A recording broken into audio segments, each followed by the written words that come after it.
Hola, ¿cómo están? Espero que bien. Verán, intenté en estos días continuar las teorías que tenía en el canal, pero justo cuando estoy aquí, en el escritor de texto. Pues no puedo, esto es algo psicológico, pero no sé el por qué me deprime seguir las antiguas. Aún así soy consciente que debo determinar algo. Y pues he estado pensando, saben que yo pienso mucho. XD, bueno no. La verdad es que solo son tonterías que pienso cuando estoy haciendo otras cosas. Verán, he escuchado muchas teorías, flics, libros, novelas y demás. Y por alguna razón siempre me aburro. No es que sean aburridas en principio. Es tal vez porque el protagonista siempre termina siendo un dios. Literalmente está en la ficción, hay cientos de historias donde al final de su historia el protagonista se vuelve un dios. Y luego hay 1000 vídeos donde ese prota se pelea con otro tipo igual de fuerte de otro universo. Y ya me dio mucha flojera eso. Pero, sin importar cómo lo pienso, pues siempre será así. ¿Es eso, o ya saben el Goku traicionado y encerrado en la habitación por 100 millones de años? O quizá Naruto es la reencarnación de Diosito y se papea a todos. ¿Entienden lo que digo, no? Siempre es lo mismo, esa era una de las razones por las que intentaba hacer vídeos diferentes. Pero ya ven qué pasa, al final la maldición de las sábanas me impide continuarlas. Pero, ¿saben qué? Cuando pienso en un personaje, no me gusta que sea Dios. Tampoco me gusta que tenga 200 mujeres. ¿Por qué hacen eso? Sé que es para jalar público, pero literalmente todos son iguales, es como si se copiaran unos de otros. Ya me aburrí de eso la verdad, así que después de pensarlo por un tiempo, pues me propuse un reto. Escribir algo decente. Y no me refiero a decente del verbo decencia, me refiero que quiero algo con sentido, algo que me guste a mí, incluso si a los que vean el video les parece horrible, por ello aquí les traigo esta cosa rara que pensé. Les daré una pequeña sinopsis de mi OC. Este personaje lo pensé porque no quiero un dios. Pero tampoco quiero que barran demasiado el piso con él, o mejor dicho ella. Este OC está inspirado en un personaje de un cómic H, si escucharon bien 1H el personaje en cuestión solo tiene la apariencia de este pues es lo que me llamó la atención. También si lo desean o se les hace más cómodo, pueden tomarlo como un sillo. Ya saben de esas teorías raras, donde un random se mete en la historia porque sí XD. De igual forma, pueden tomarlo así si les parece, ya que este OC, o sea un carácter original es una KK, pues la pondremos en un multiverso, pero como quiero que sea muy real o más cercano a lo duro que puede ser vivir en mundos de fantasía, pues sufrirá. Bueno, el primer universo será Boku no Hero. ¿Y por qué ese? Bueno, porque necesito que gane una cierta particularidad de él, la cual le ayudará en sus futuras desventuras. Cabe mencionar que este OC, pese a ser una mujer, tiene la mente de un hombre que ronda los 50 años. Así que para él es muy indiferente su género. Tampoco esperen algo romántico, como dije. 50 años es demasiado como para que cambie sus gustos o manera de pensar. Bueno, le pondré un nombre de una vez. La llamaremos Yuki, porque significa nieve en japo-coreano. Y su apellido será Sakurai, para que no se confunda con cierto personaje de pelo rosa, pero ya saben, da referencia a los cerezos. Ahora sí. Yuki es como en la imagen que pondré, es pálida, baja de estatura, sin mucho pecho o cadera, con cabello negro, ojos violetas, y unas ojeras permanentes. Técnicamente es una chica que da algo de cringe. Ahora bien, como jamás me gustó eso de oye te moriste por error, pero no te preocupes te daré 500 deseos y los poderes sacados del ojete. No. Eso es caca. Aquí somos entre muchas comillas más realistas.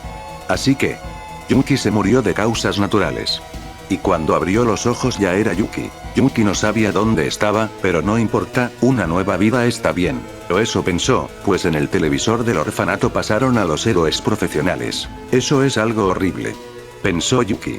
El que tenía más de 50 años. Sabe que vivir en un mundo así, o cualquier mundo de fantasía sería horrible. Sin más que hacer Yuki lamentó su penosa existencia. Y pensando que sería mejor desvivirse, decidió ir al techo del orfanato. Para su desgracia, luego de tirarse, Yuki despertó en el hospital. Ella estaba muy mal herida, pero aún vivía. Sin comprender qué pasa, le informaron de su particularidad. Aunque los propios médicos no saben bien cómo funciona. Dijeron que la sanó. Muy frustrada, Yuki maldijo, y al salir del hospital intentó varias veces desvivirse. Pero nada funcionó. Pues se dio cuenta más temprano que tarde, que su cuerpo siempre regresaba a la normalidad. Esta no era una super regeneración como la de Wolverine. No. Yuki literalmente reconstruía su cuerpo desde cero. ¿Que cómo se dio cuenta? Bueno, en una ocasión un auto la atropelló por accidente. Sí, accidente, jeje. El caso. Su columna vertebral se rompió en 3 partes, y ella quedó cuadraplégica. Ni siquiera podía mover la cabeza. Aún así, mientras dormía en el hospital, escuchó esos ruidos. Los ruidos que la perseguirían por toda su vida. Los huesos conectándose y uniéndose, seguidos de un dolor horrible. Yuki no gritó, solo apretó los dientes. Le dolía sí. Pero en su mirada solo había horror. El horror de comprender que jamás moriría. Un daño tan grande se curó solo en una noche. Un día fue suficiente para sanar su columna y esta volvió a la normalidad. Los médicos estaban estupefactos, y pidieron muestras de sangre y demás cosas. Pero Yuki solo estaba con una cara de muerte. Durante los próximos 5 años pasó buscando la manera de desvivirse. Pero siempre, sin importar qué intento, su cuerpo se reconstruyó como si nada. Claro que, esto llevaba un proceso, uno doloroso y acelerado. Tras 5 años Yuki desistió de esto. Pensó que solo tenía que esperar un poco.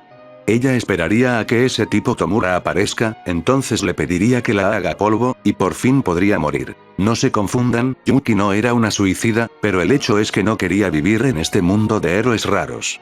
Además ya había vivido más de 50 años. ¿Por qué tenía que vivir de nuevo? ¿Qué ganaba con ello? No es un adolescente que desea vivir. No tiene sueños de ser un héroe o aspiraciones sin sentido. Solo quería morir en paz en su vida anterior y olvidar todo en la nada. Pero mírenla, ahora es una niña aparentemente inmortal que desea morir. Debido a su extraño comportamiento y su apariencia tétrica, ninguna familia quiso adoptar a Yuki. En lo personal a ella no le podría importar menos. Pero la verdad es que le molestaba que los cuidadores del orfanato siempre la miren con desdén. Sin poder soportarlo más, a los 10 años Yuki se fue del orfanato. A nadie le importaba realmente. Y Yuki lo sabía bien. Aprovechando esto ella salió por la noche y jamás regresó. Mientras caminaba sin rumbo por los barrios marginados. Pensaba en qué podía hacer. Ella no sabía dónde estaba Tomura. Y tampoco sabía dónde estaba el segundo clan, Aizawa. Sí, Yuki pensó que tal vez ese tipo podría cancelar su particularidad, y de esa forma ella moriría. Mientras andaba por un callejón unos tipos con malas intenciones la vieron y la rodearon. Yuki tenía una mirada muy apática, pero también se veía muerta. Como un zombie. Aún así, a estos tipos no les importaba, así que decidieron llevársela. Para desgracia de Yuki el golpe, que en teoría la dejaría inconsciente solo la lastimó, y su conciencia volvió mágicamente por culpa de su Kirk. Sin querer incurrir en más problemas, Yuki fingió estar inconsciente y fue llevada a un lugar muy desagradable. Trata de blancas dirían algunos. La verdad es que a Yuki le impactaría semejante escenario en Japón, pero este mundo es diferente al suyo, aquí los malos tienen poderes sacados de los cómics. ¿Cómo demonios no harían cosas horribles? En esta maloliente y fea habitación había varias mujeres más. Así como una que otra adolescente. Algunas parecían extranjeras. Pero aparte de Yuki no había ninguna otra menor a 15 años. Esto, por supuesto, no podría importarle menos. Yuki es alguien que desea morir, pero no puede, aún así está mirando este lugar.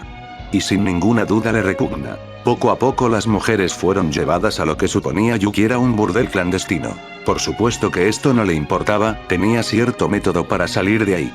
Y sin más demora tomó el pedazo de metal que encontró en la habitación, esperó hasta que uno de esos tipos vino y luego se cortó la garganta. El dolor era terrible pero no importaba, esto es menos doloroso a sentir como tu columna se recupera de un daño irreparable. Tras ver a la niña muerta, el tipo avisó a su jefe.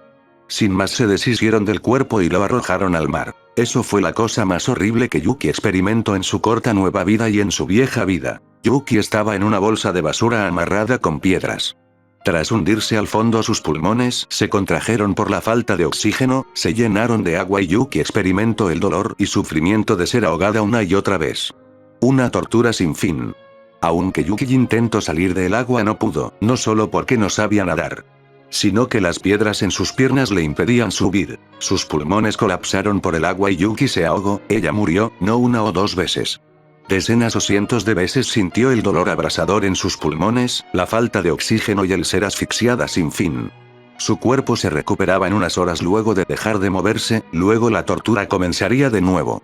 Las horas de recuperación pasaron a ser minutos, luego a segundos y por último ya no parecía pasar ni un segundo para ser restaurada y ahogada nuevamente. Yuki no podía ni descansar su mente, pues de alguna forma cuando su cuerpo se recupera el agua que había antes en sus pulmones desaparecía y luego se ahogaría de nuevo. Sin poder soportar más este dolor, Yuki comenzó a rascar las cuerdas en sus piernas, pero por más que intentaba no podía romperlas, y sufrir el ser ahogada no ayuda en nada. Al final Yuki comenzó a rascar sus piernas por la desesperación, tras muchos intentos la piel se desprendió y luego de sangrar mucho y curarse, pudo zafar sus pequeños pies de las cuerdas con piedras. Yuki intentó subir a la superficie, el hecho de que no supiera nadar la afectó y poco a poco se siguió hundiendo y ahogando. Tras un tiempo indeterminado Yuki logró subir.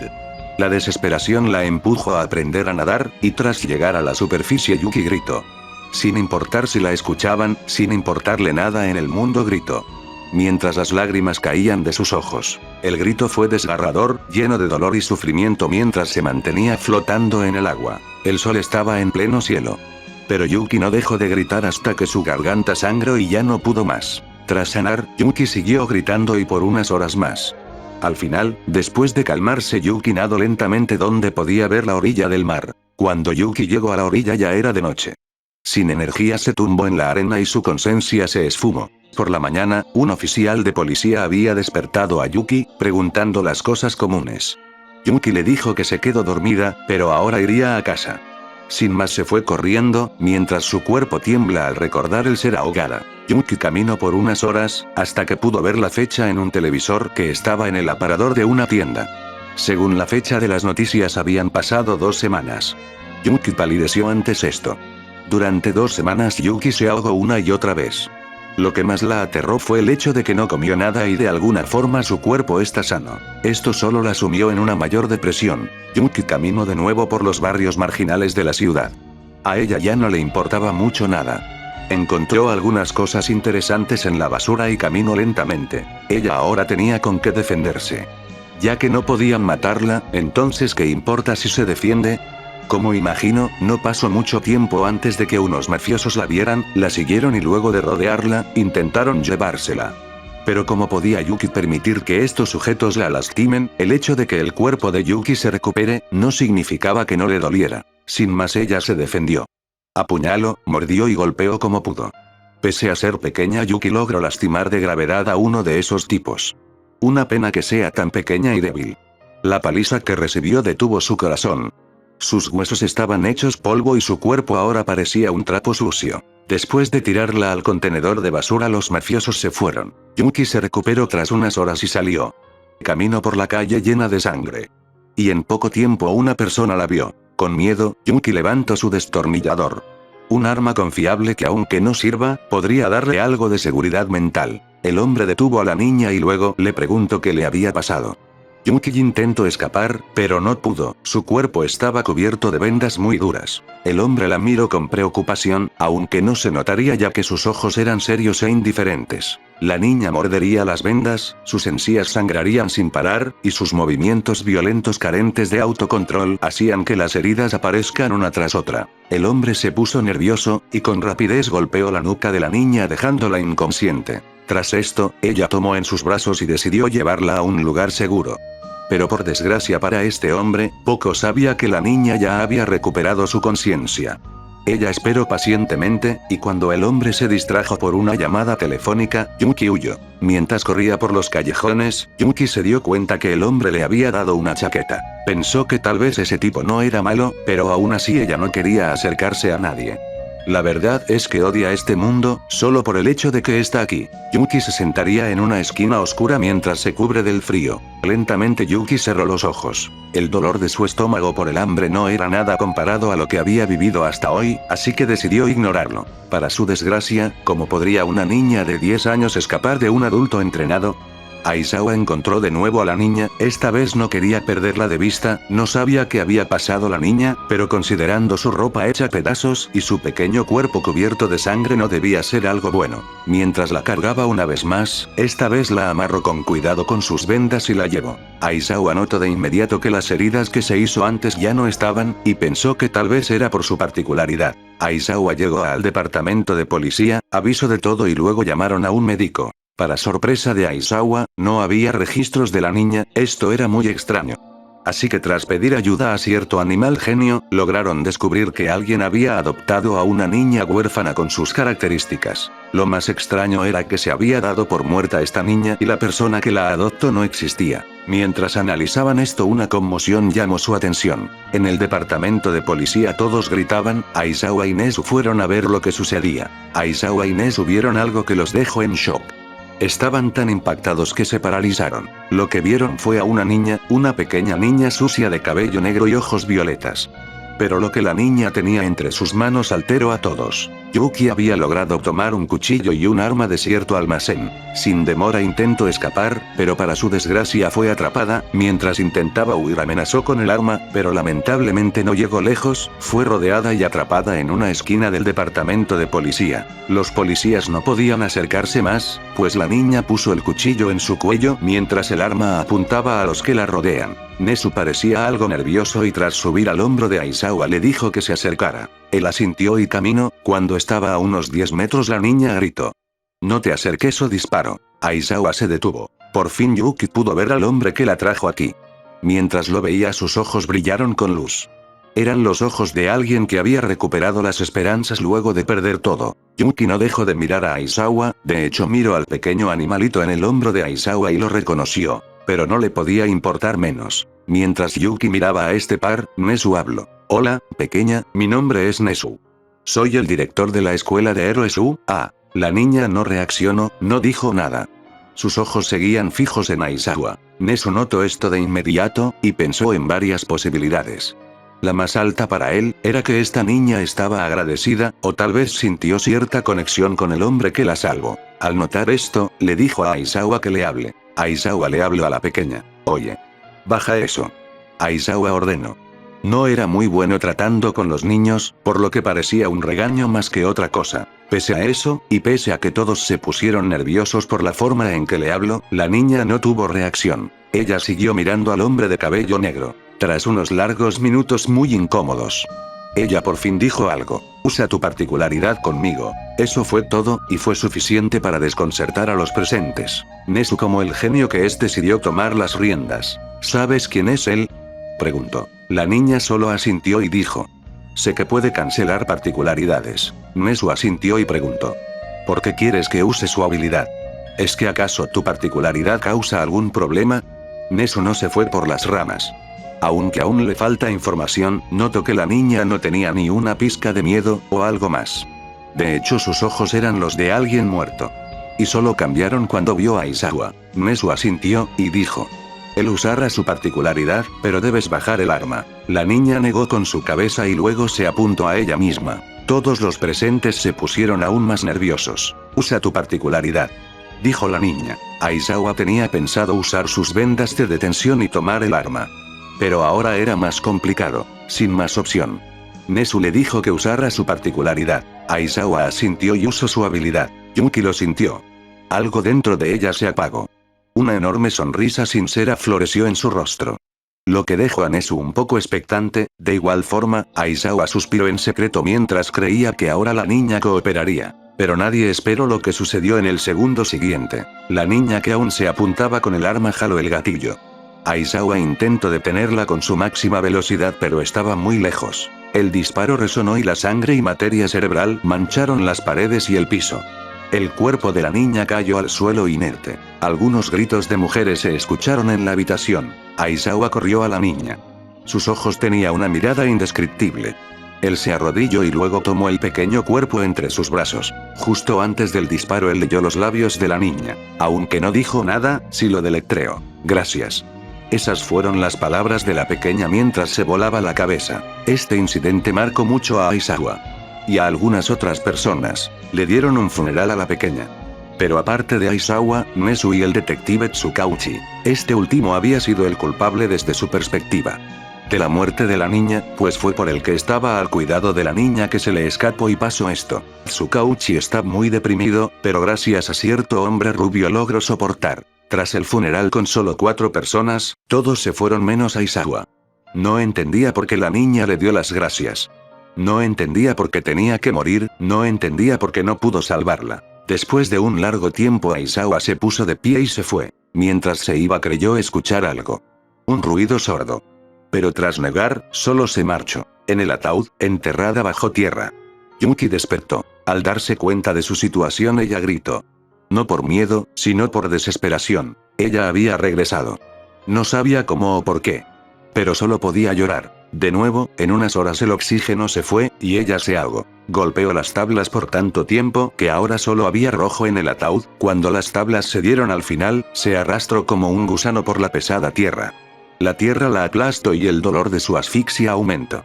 Pero ella siguió hasta que logró salir. Como un zombi, ella se arrastró fuera de la tierra. Luego de recuperarse, colocó la tierra lo mejor posible y se fue. Su ropa, de nuevo estaba llena de sangre y tierra. Ahora solo quería comer algo. Sin más camino al distrito comercial.